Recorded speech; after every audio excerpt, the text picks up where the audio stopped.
The brisk autumn wind wove through the ancient oak leaves, carrying the chill of a late afternoon. At Stonehaven Manor, an old classical building tucked away in the gentle hills of New England, the air was particularly somber. Elizabeth Lizzie Bennet, a young woman with lustrous brown hair and deep blue eyes filled with profound sadness, stood by the window, gazing out at the fading garden. The scene outside, with its scattered red, golden, and burnt orange maple leaves, evoked a mournful beauty mirroring her own fate. At 22, Lizzie was the youngest daughter of a distinguished family on the verge of ruin. The financial burden rested heavily on her father, Richard Bennet, a kind but indecisive man who had lost much of their fortune to bad investments and misplaced trust. Her mother, Eleanor Bennet, a practical and ambitious woman, sought to salvage their wealth at any cost, constantly complaining about their bleak future and mounting debts. She was desperate to maintain the family's glittering facade, even as it crumbled from within. Then, one fateful evening, the life-saving solution was presented during a tense dinner. Eleanor announced that Lizzie would have to marry her distant cousin, William Darcy, a wealthy and powerful widower with a terrible reputation as a wife killer. The news hit Lizzie like a thunderbolt. She knew of Mr. Darcy, a mysterious, quiet man who lived a reclusive life on a vast estate in rural Virginia. Rumors about him whispered through the tea parties and social gatherings of the upper class. His former wife had died suddenly, and though there was no concrete evidence, people murmured that he was involved, that he was a cold, even cruel man who had caused his wife's death. The image of a cold, ruthless, and enigmatic man haunted Lizzie's mind, making her shiver. She felt as though she was being pushed into a horrific marriage, nothing short of a death sentence for her soul. "I can't—" "Mother!" Lizzie sobbed, her shoulders trembling, tears streaming down her beautiful face. "I can't marry a man like that. I can't spend my life with someone I don't love, especially one with such a terrible reputation." Eleanor gripped her daughter's hand, her eyes steely and cold. "Lizzie, you must understand. This is the only way to save our family from disgrace and bankruptcy. Your father has lost everything, and if you don't agree, we will lose Stonehaven, lose all our honor, lose everything we have built. Do you want to see your family on the streets?" Richard, looking haggard, could only sigh, helpless as he watched his daughter. He loved Lizzie more than anything, but he could find no other way out. Lizzie felt like she was being pushed into a bottomless abyss, a trap with no escape. She had always dreamed of a romantic love, a marriage based on understanding and companionship, a soulmate, not a cold, heartless transaction like this. Her dream of a free life, of choosing her own love, shattered like broken glass. The wedding was swift, devoid of any joy, a simple ceremony as heavy as a funeral. Stonehaven Manor, normally bustling with laughter, was now shrouded in an eerie silence, broken only by the wind whistling through the cracks and the rustle of dry leaves. Lizzie wore a pristine white wedding dress, but her heart was as heavy as a stone. Every beat was a sigh. She looked at Mr. Darcy, the man beside her, with an alien and wary gaze, an invisible fear creeping into her every cell. He was tall, with jet-black hair and deep gray eyes, and his handsome face was as emotionless as a stone statue. His silence made Lizzie even more uneasy, as if she were standing before an unpredictable abyss. After the simple ceremony, Lizzie and Mr. Darcy set off for his Pemberley estate in Virginia. The long road stretched on, cutting through forests, transforming with the colors of autumn, the maples, oaks, and birches. With their vibrant leaves of crimson, gold, and burnt orange, looked like a vast oil painting, stretching endlessly. Lizzie looked out the window, the scenery passing by like a sad film, each frame evoking loneliness and despair. The small, quaint houses scattered on the hillsides, with their red-tiled roofs, mossy stone walls, and smoke curling from the chimneys, created a peaceful, cozy beauty that was in complete opposition to her chaotic state of mind. She wished she could live a simple, peaceful life in a place like that, unburdened by societal expectations and family pressures. Pemberley appeared before Lizzie's eyes like a fairy tale castle, yet it carried a gloomy, mysterious air. It stood majestically on a high hill with sharp spires reaching for the sky, cold gray stone walls and small, window-like eyes that seemed to watch every movement. The surrounding gardens were vast and verdant, but there was no one in sight. No sound. Only a chilling stillness enveloped the entire estate, making Lizzie feel as though she had wandered into a forgotten world. Mr. Darcy did not say much. He simply led Lizzie into the house and introduced her to Mrs. Hudson, the elderly housekeeper who had been with Pemberley for many years. Mrs. Hudson was a kindly woman with neatly tied white hair, gentle eyes, and a warm smile. The sympathy in her eyes as she looked at Lizzie, as if she understood her feelings, made Lizzie feel a little warmer inside, a small flicker of hope in the darkness. He then introduced a few other servants, all of whom bowed respectfully to Lizzie but maintained a certain distance.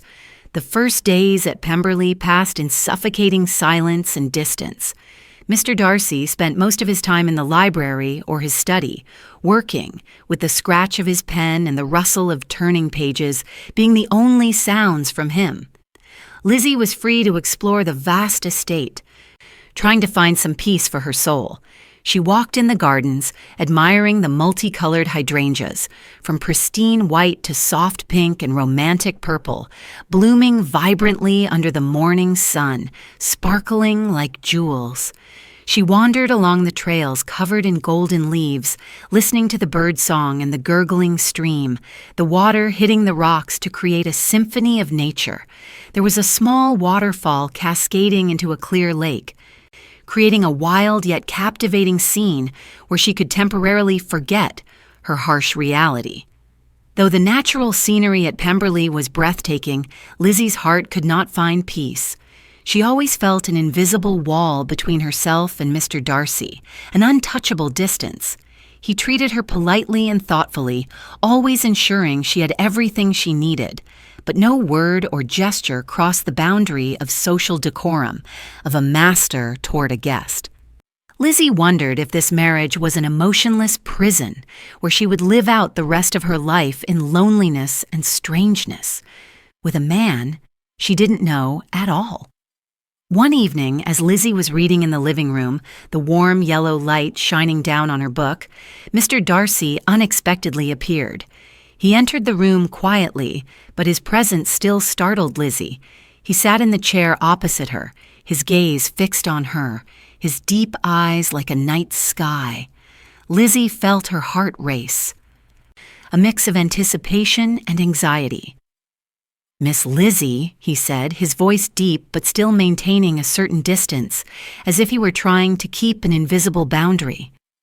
"I know you are not happy with this marriage. I have heard the rumors about myself, and I understand what you must be thinking." Lizzie looked up, her eyes meeting his. She didn't know what to say. Every word was stuck in her throat. "I am not forcing you," he continued, his voice carrying an unexpected sincerity. "If you wish, we can annul this marriage. I will arrange everything so your family is safe and no longer has to worry about finances." Lizzie was taken aback. She never expected him to say these words. A flicker of hope ignited in her heart, but it quickly faded. Annulment would mean her family would return to destitution, even worse off than before. She couldn't do that. She couldn't drive her parents into homelessness. "No," Lizzie said, her voice shaky and weak. "I won't annul it. I have accepted my fate. I will do my best to fulfill my duties as a wife." Mr. Darcy looked at her for a long time, his gaze inscrutable, as if he were trying to read her mind. "Then I hope you will find peace at Pemberley. I will try to ensure you do not regret this decision." He stood up and left, leaving Lizzie alone in the large room with a whirlwind of thoughts. He wasn't as cold as she had imagined, but his mystery still left her bewildered, unsure how to face this man. Lizzie began to investigate Mr. Darcy's past, especially concerning his late wife Anne, with growing curiosity. She asked Mrs. Hudson, who had witnessed everything, about what had happened. Mrs. Hudson, with a sad expression and tearful eyes, told Lizzie about Anne. Anne was a beautiful, gentle woman with a kind smile and a compassionate heart, but she had been frail since childhood.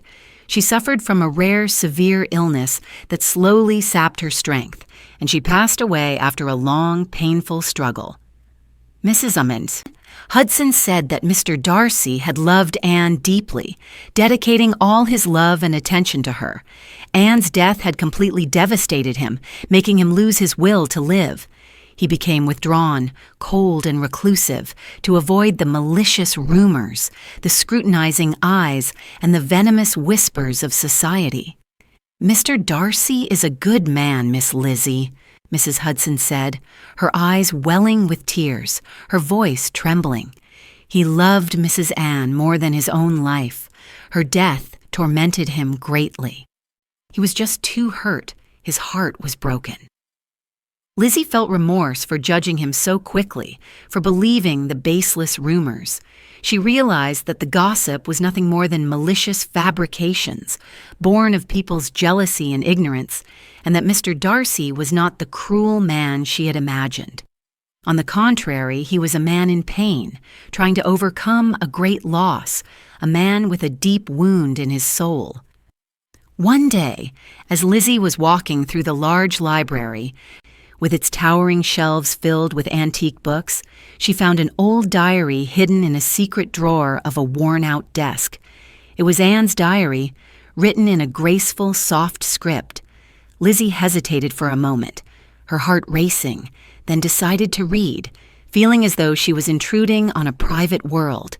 Each page of the diary opened up a new world, a world of Anne's love for Mr. Darcy, her dreams and fears, and the happy days she spent with the man she loved. Anne wrote about the late afternoons they spent together watching the sunset over the lake, the brilliant golden light sparkling on the water, about their long conversations under the moonlight, and about the future they had planned together, simple dreams of a happy home. She also wrote about her fear of her approaching death, but always felt comforted and encouraged by William. Reading Anne's diary, Lizzie felt a deep sense of empathy. She understood Mr. Darcy's pain, and she also felt the sincere love he had for Anne. Anne's words dispelled all of Lizzie's doubts, replacing them with understanding, compassion, and a profound respect for this man. She realized that William Darcy was not a cold man, but a man whose heart had been frozen by grief. After reading Anne's diary, Lizzie's attitude toward Mr. Darcy changed markedly. She no longer looked at him with fear or wariness, but with empathy, understanding, and a hint of curiosity.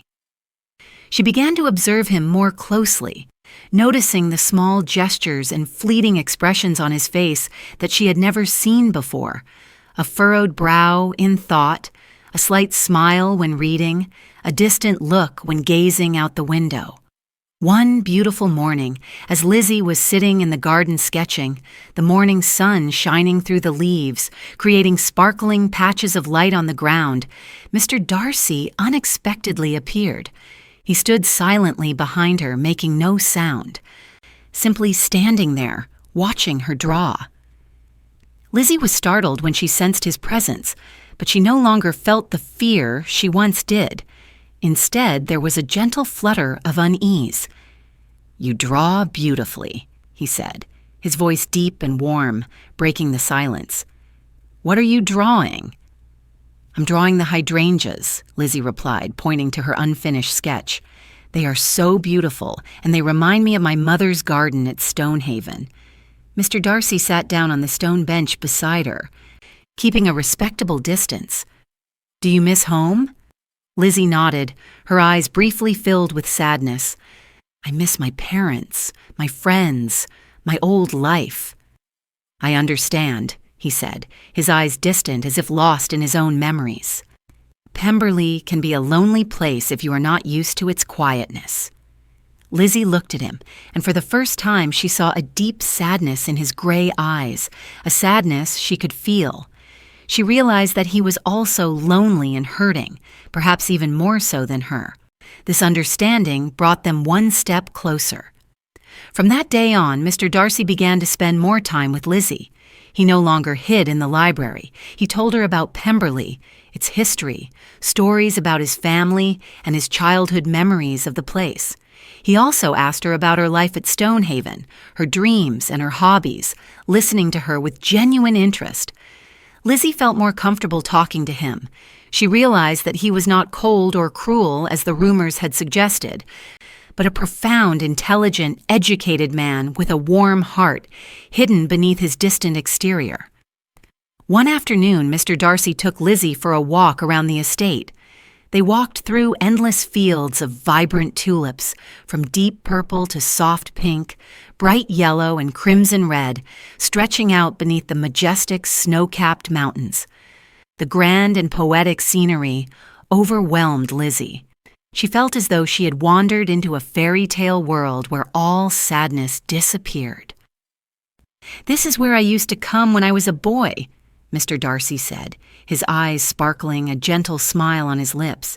"It gave me a sense of peace, a freedom I couldn't find anywhere else." Lizzie looked at him and saw a gentle smile on his face. It was the first time she had seen him smile, a sincere and warm smile, and it made her heart flutter, a strange but sweet feeling. She realized that William Darcy was not just her husband in name, but a man worth her discovery and love.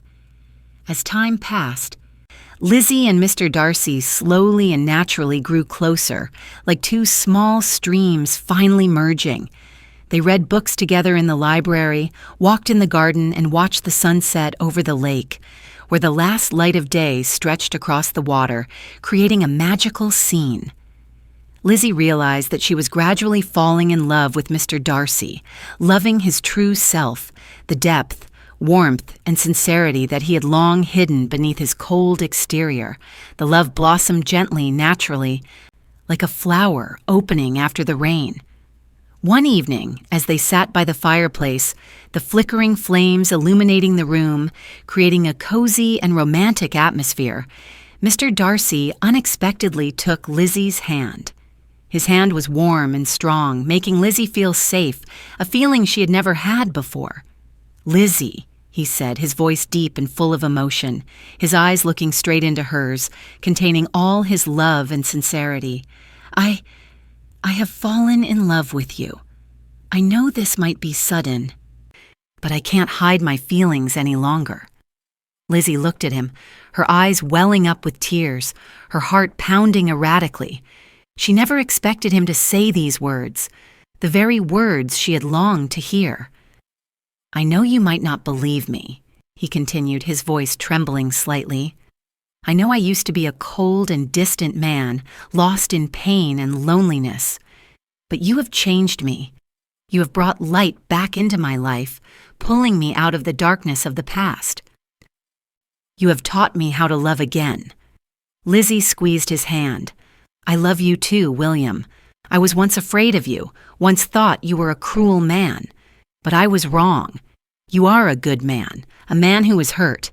I love your sincerity, your depth, and even the scars on your soul." They embraced tightly, and their first kiss was as sweet as honey, like a promise of a bright future. It was the kiss of two broken hearts that had found each other and were healing together, building a new, stronger love. Life at Pemberley became filled with laughter and joy. Lizzie and Mr. Darcy built a warm family where love and understanding reigned.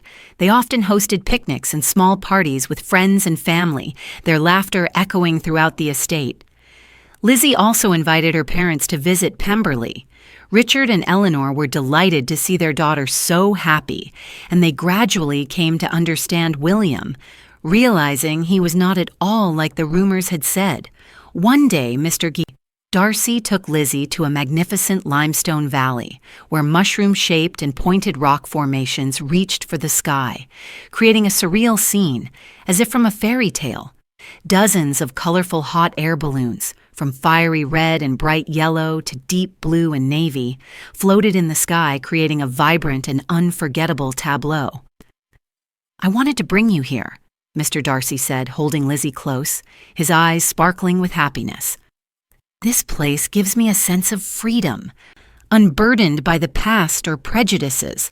I wanted to share it with you, with the woman who liberated my soul." Lizzie looked up at the sky, her heart overflowing with happiness.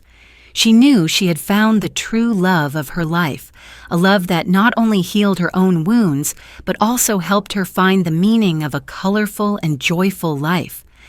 Many years passed, and Lizzie and William lived a fulfilling life at Pemberley. They had 2 children, a son and a daughter, both inheriting their parents' beauty and intelligence, along with Lizzie's strong, independent character and William's depth and calmness. Pemberley was no longer a gloomy castle, but had become a home filled with laughter, love, and warmth. The gardens were always bright with flowers, and the trails were always bustling with the footsteps of their children. William was no longer the cold and withdrawn man he once was. He became more open, smiled more often, and always made time for his family. Participating in all his children's activities, he often read them stories, taught them how to ride horses, and explored the secrets of the estate with them. Lizzie also became stronger and more confident. She was no longer the weak girl forced into an unwanted marriage, but a happy woman, loved and cherished, a wonderful wife and mother. They often traveled together, exploring new lands and creating beautiful memories. Once they visited a small bay with water as blue as a sapphire. Surrounded by white limestone cliffs and green pine trees reaching out to the sea, the white sailboats anchored on the water, gently swaying with the waves, created a poetic and peaceful scene, like a perfect painting. "My life has changed completely since I had you," William said, holding Lizzie's hand tightly, his eyes filled with love. "You are the light of my life, the one who led me out of the darkness. I can't imagine what my life would be like without you." Lizzie smiled, resting her head on his shoulder, feeling the warmth of his embrace. "The same for me, William. You taught me how to love, how to forgive, and how to cherish the simple things in life. You gave me a family, a home I always dreamed of." Together they watched the sunset over the sea, the brilliant golden light painting the entire sky red, creating a majestic scene. It was a moment of peace, happiness, and deep love, a testament to their eternal love. The story of Lizzie and William is a testament to the power of love and healing. It shows that even in the most difficult circumstances, when fate seems sealed, love can still blossom, bringing unexpected hope and happiness. And sometimes, what seems like a cruel destiny is actually the path to a fulfilling, peaceful, and meaningful life, where 2 broken hearts find each other and together write a story of eternal love,